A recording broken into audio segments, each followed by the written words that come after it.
Un saludo de paz en el nombre de Jesús. Su servidora Rocío Sosa les acompaña en esta reflexión que sin duda Jesús quiere hablarnos al corazón, iluminarnos con la verdad, porque Él es la verdad absoluta de donde parten el resto de verdades universales. Así que quédate con nosotros en estos minutos porque tenemos un tema muy, pero muy interesante, muy especial y es acerca de el purgatorio. ¿Existe realmente el purgatorio? ¿Hay citas bíblicas que nos hablen al respecto?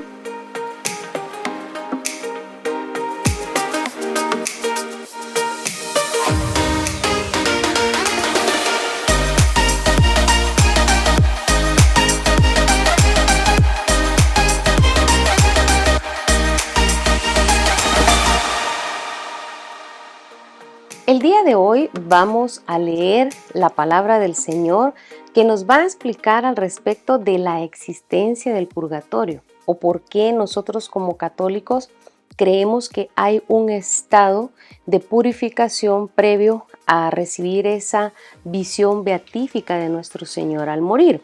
Pero quiero iniciar leyendo el Evangelio en el Evangelio de San Juan, capítulo 14, del versículo 1 en adelante. Presta mucha atención y graba esta cita en tu mente y en tu corazón, porque es la promesa que Jesús nos hizo. Recuerda, San Juan 14, del versículo 1 en adelante, dice la palabra: No se angustien ustedes, crean en Dios y crean también en mí. En la casa de mi Padre hay muchos lugares donde vivir. Si no fuera así, yo no les hubiera dicho que voy a prepararles un lugar. Y después de irme y de prepararles un lugar, vendré otra vez para llevarlos conmigo, para que ustedes estén en el mismo lugar donde yo voy a estar. Ustedes saben el camino que lleva a donde yo voy. Palabra del Señor, gloria y honor a ti, Señor Jesús. Hermano, esta es la promesa de los labios de Jesús. No estamos hablando de palabras de San Pedro, de San Juan, de San Pablo, no. Estamos hablando de lo que Jesús prometió. Y el primer libro de Samuel, capítulo 15, versículo 29, nos dice que Dios no es hombre que miente ni se arrepiente, sino lo que Él promete lo cumple. Y esta es la promesa que cualquier cristiano debe tener presente en su mente y en su corazón. Jesús nos dijo: en la casa de mi Padre hay muchas moradas donde vivir. Esa es la promesa que Jesús me hizo, la promesa que te hace a ti, la promesa que le hace a cualquiera que acepte su amor y que decida creer en Jesús y creer también en el Padre. Hay una morada celestial a donde nosotros vamos a ir. Esta es una promesa de Jesús y Él lo dijo. Ahora vamos a tomar en cuenta los siguientes aspectos. Jesús dijo: hay muchos lugares a donde vivir. Y después de irme y prepararles un lugar, vendré otra vez para llevarlos conmigo para que ustedes estén en el mismo lugar donde yo voy a estar. Aquí presta mucha atención. Jesús resucitó, ascendió a los cielos y está sentado a la derecha de Dios Padre. Y lo decimos en el credo, y vendrá otra vez a juzgar a vivos y muertos y su reino no tendrá fin. Todos nosotros, cristianos, católicos o protestantes, ortodoxos, estamos creyendo y esperando la segunda venida de nuestro Señor Jesucristo. De hecho, todos los días en la Sagrada Eucaristía nosotros decimos: anunciamos tu muerte, proclamamos tu resurrección, ven Señor Jesús. La esposa dice: ven, dice Apocalipsis. El Espíritu Santo dice: ven, y la esposa dice: ven Señor Jesús. Corintios nos habla San Pablo que incluso la creación entera está esperando ansiosamente ser liberada de nuestras manos porque la hemos mal administrado. Por eso dice San Pablo: la creación sufre como la mujer con dolores de parto, esperando la liberación definitiva. Estamos en espera de esa segunda venida de Jesucristo y todavía no ha sucedido. ¿Y por qué digo esto? Jesús prometió que se iba a preparar un lugar y que después vendría otra vez para llevarnos con Él a ese lugar que fue a preparar.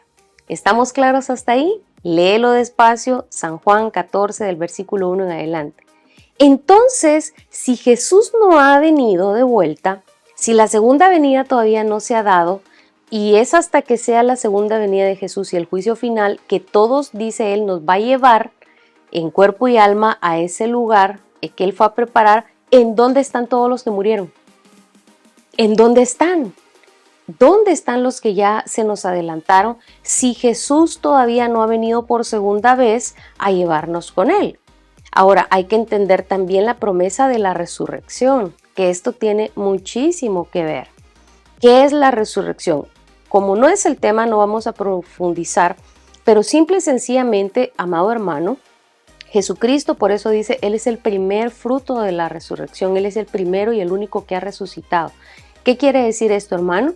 Que este cuerpo que nosotros vemos, ahí donde usted está, tóquese sus manitas, este cuerpo físico, este cuerpo material que tiene límites, va a ser divinizado, va a ser transformado como el de Jesús y va a recibir vida eterna, porque nosotros vamos a ir al cielo, a esa morada que Jesús preparó con cuerpo y alma. Y los que no aceptaron en su libertad a Jesús, con cuerpo y alma también irán a la condenación eterna. Entonces, hermano, si Jesús no ha venido por segunda vez, todavía no ha sido el juicio final y por ende la resurrección tampoco se ha dado, ¿en dónde están todos los que murieron? Vuelvo a repetir esta pregunta. ¿Dónde están? Y bueno, quiero que juntos leamos incluso lo que nos dice Tesalonicenses. A mí me encanta cómo San Pablo es maestro, por supuesto, y explica lo siguiente, y quiero basarlo en la Biblia. Primera carta a los Tesalonicenses, capítulo 4, del versículo 13 en adelante.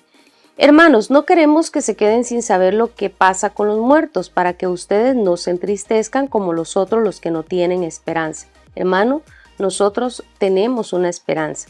Así como creemos que Jesús murió y resucitó, así también creemos que Dios va a resucitar con Jesús a los que murieron creyendo en Él. Por esto les decimos a ustedes como enseñanza del Señor, que nosotros los que quedamos vivos hasta la venida del Señor, no nos adelantaremos a los que murieron, porque se oirá una voz de mando, la voz de un arcángel y el sonido de la trompeta de Dios, y el Señor mismo bajará del cielo, la segunda venida de Jesús como justo juez. Y los que murieron creyendo en Cristo resucitarán primero. Después, los que hayamos quedado vivos, seremos llevados juntamente con ellos en las nubes para encontrarnos con el Señor en el aire, y así estaremos con el Señor para siempre. Anímense pues unos a otros con estas palabras. Palabra de Dios, te alabamos, Señor. San Mateo 24:30 nos dice que Jesús va a aparecer en el cielo con gran poder y gloria y con sus legiones de ángeles, a traer a su iglesia, a traer a todos los escogidos para apartar a las ovejas de las cabras, para apartar el trigo de la cizaña y llevarnos a esa morada celestial. ¿Por qué? Porque vamos a ir, y esa es la promesa, vamos a ir a ese lugar con cuerpo y alma. Es ahí donde toma sentido la resurrección, que este cuerpo que ahora es mortal se nos va a devolver en el día del juicio final, y con cuerpo y alma vamos a ir al cielo eterno, a la presencia de Dios, a esa morada celestial, o con cuerpo y alma a la condenación eterna. Entonces, repito por tercera vez esta pregunta. Si de esto que nos habla San Pablo, de la morada que Jesús nos va y nos fue a preparar y la va a dar el día que Él regrese, es así, y el juicio de Dios no se ha dado, el juicio final no se ha dado, ¿en dónde están todos los que murieron? Porque San Pablo dice, los que se murieron no se nos van a adelantar a los que estemos vivos cuando sea el juicio final. Seremos, dice, transformados en el aire, y seremos elevados en el aire y transformados en el aire para encontrarnos con Jesús. Es aquí donde entra la existencia del purgatorio. ¿Por qué razón? Porque nosotros creemos en lo que Jesús dijo, que el juicio personal y la retribución por nuestros actos va a ser inmediata cuando muramos. Recordemos que hay dos juicios, el personal y el juicio final de toda la creación cuando sea la resurrección. Entonces, efectivamente creemos que al morir, ahí mismo vamos a recibir la retribución o el pago según nuestras obras. En eso no tenemos nosotros ninguna duda que esto así va a ser. Encontramos muchas citas bíblicas, por ejemplo, San Mateo 24:41, cuando es 25:41, cuando el Señor habla del juicio, habla del infierno, habla de la condenación. Apartaos de mí, malditos, esas palabras son muy fuertes, muy fuertes, y Jesús las dice. Y voy a leer algunas de las citas porque son bastantes en las que Jesús habla al respecto, pero quiero leer San Mateo 25:41. Y entonces Jesús nos habla que esa retribución va a ser inmediata. El juicio a las naciones. Tú puedes leer todo el contexto, San Mateo 25, del versículo 31 en adelante, y de hecho así se titula este pasaje, el juicio a las naciones.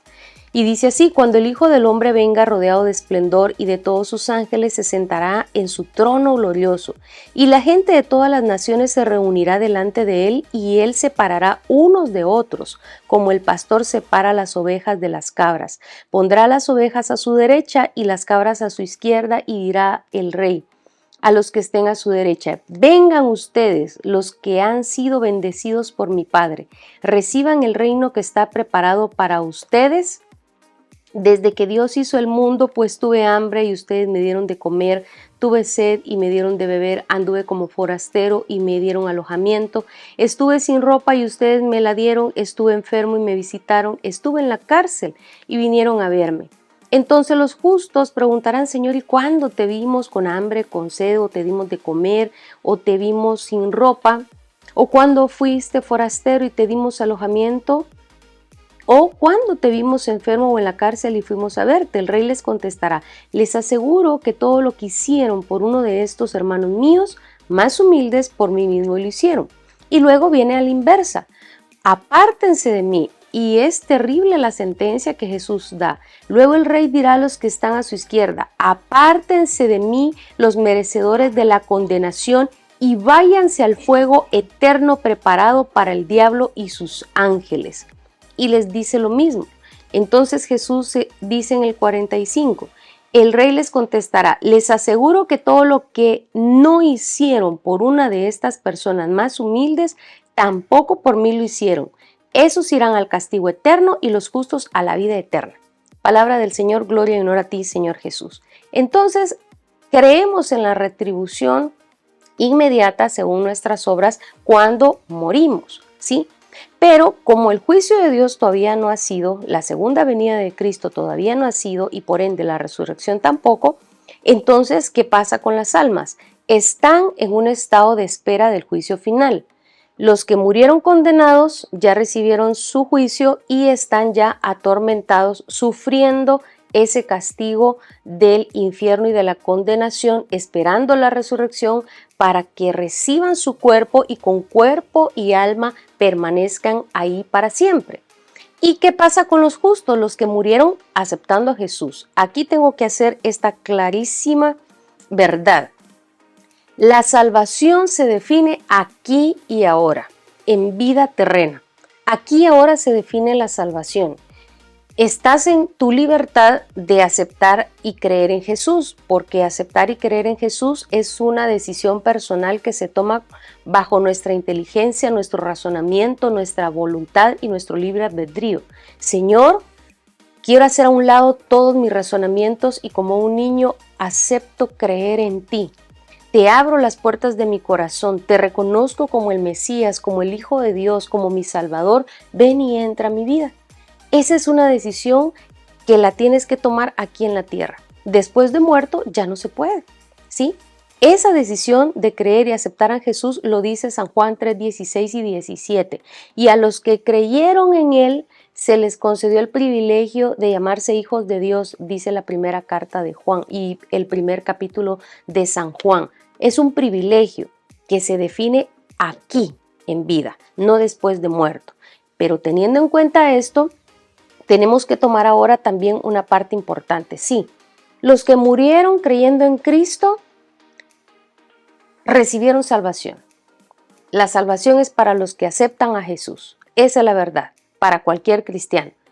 Pero hay personas que murieron en gracia. Hay personas que murieron en esa santa gracia de Dios, que se esforzaron aquí en la tierra para hacer la voluntad de Dios, para irse perfeccionando, como dice San Mateo 5, sean santos como mi Padre es santo, y que hicieron penitencia, que trataron de cambiar, porque recuerda que la penitencia es ese cambio, tratar de enmendar lo que hemos hecho y cambiar, ir cambiando, como decía San Pablo, poco a poco, irnos transformando en la imagen de Jesús. Y ese paso, ese tránsito de conversión es toda la vida, hasta que nos morimos. Pero hay personas que se esforzaron con la ayuda de la gracia de los sacramentos, de la confesión, de la penitencia, buscar esa santidad. Y por eso han muerto en gracia. Han muerto en gracia y al recibir su juicio personal, entonces ya están disfrutando de su recompensa.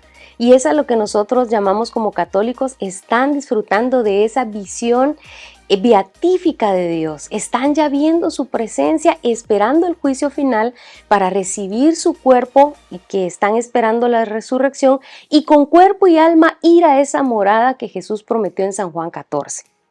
Pero, ¿qué pasa con los que sí aceptaron a Jesús aquí en vida, pero no cambiaron, no trataron de enmendarse, no trataron de hacer reparación? Recuerda que nuestro pecado siempre produce un daño al ambiente, a las personas, a nosotros mismos, una ofensa a Dios, y esa es la parte importante que no entendemos de enmendar y que no alcanzamos quizá ese nivel de santidad, porque dice Hebreos, sin santidad nadie verá a Dios, sin santidad no se le puede ver. San Mateo lo decía también en las bienaventuranzas, San Mateo 5:8, dichosos los de limpio corazón porque verán a Dios.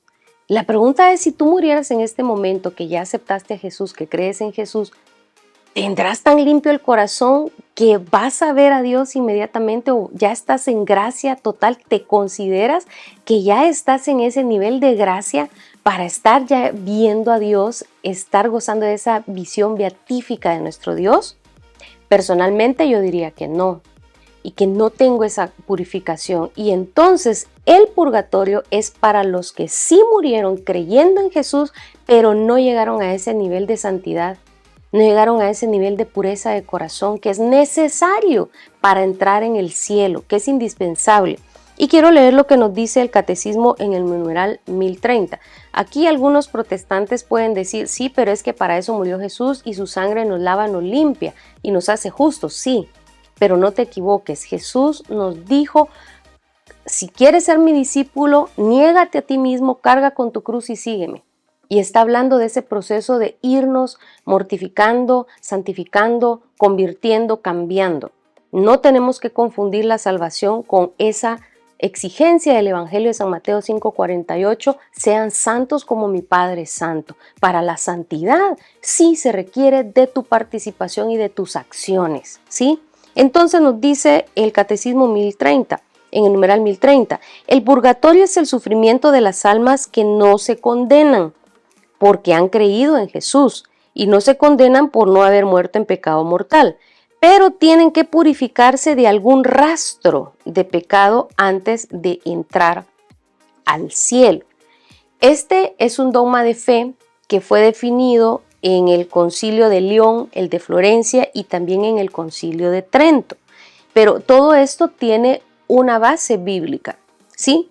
Ya vimos acá el Evangelio de que ninguno está todavía en esa morada porque no ha sido la resurrección ni el juicio final, pero entonces también leamos otras citas bíblicas que nos hablan que hay un estado de purificación y limpieza para almas que sí creyeron en Jesús, pero que no están completamente santificadas o no alcanzaron esa santidad y perfección. Ahora, por esta razón tiene también eficacia orar por los muertos. El segundo libro de Macabeos, en el capítulo número 12, versículo 43, no lo voy a leer todo, pero nos habla, recordemos que los judíos antes de tener rey, lo que tenían era caudillos, luego también apareció el profeta Samuel, tenían profetas que los lideraban.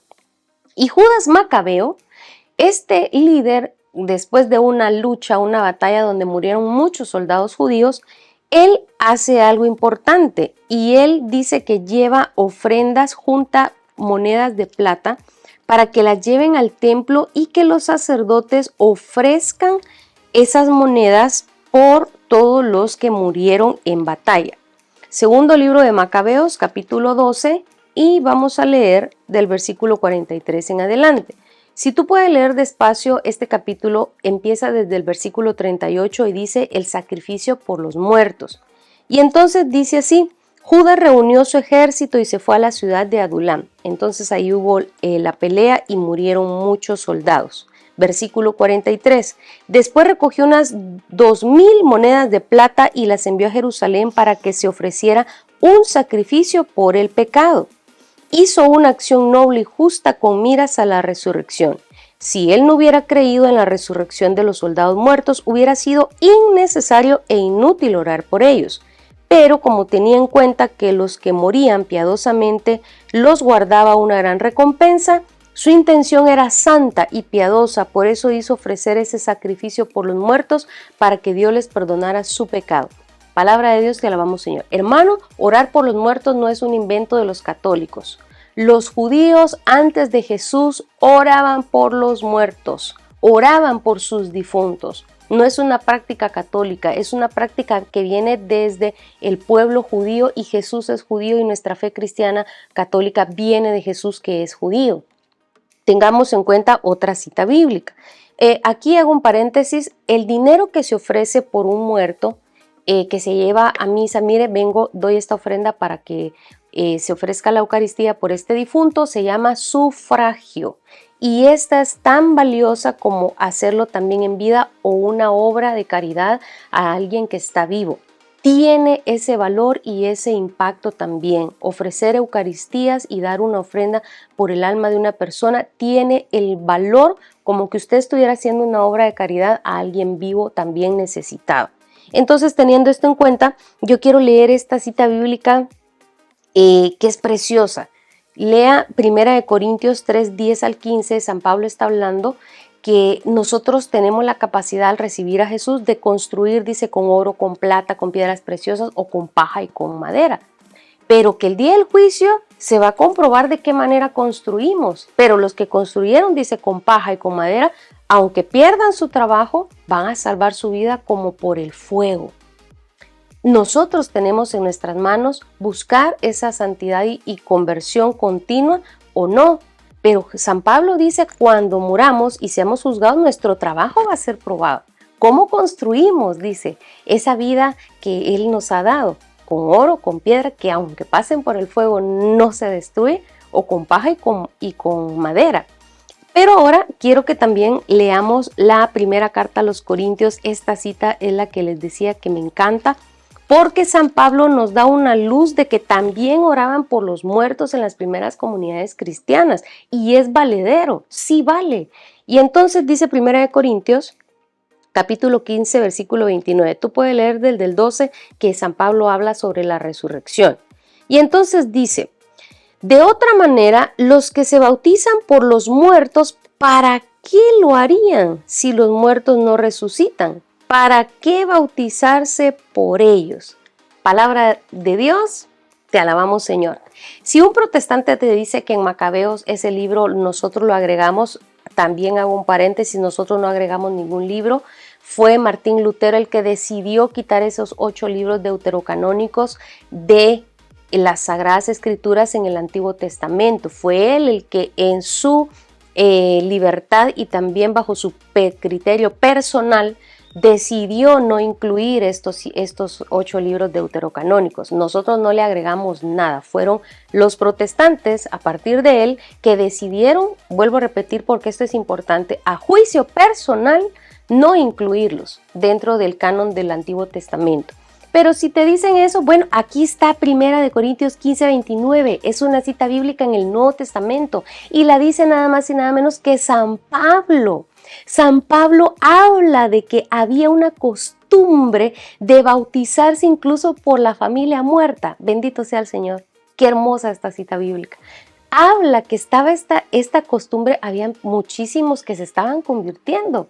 y se estaban bautizando, pero estos entraban en una angustia al pensar en su familia que ya había fallecido. Y dice que incluso había rito que se bautizaban en nombre de los que habían muerto. ¡Qué bendición! Porque Jesús dijo, Dios no es un Dios de vivos, no es un Dios de muertos, sino de vivos. ¿Sí?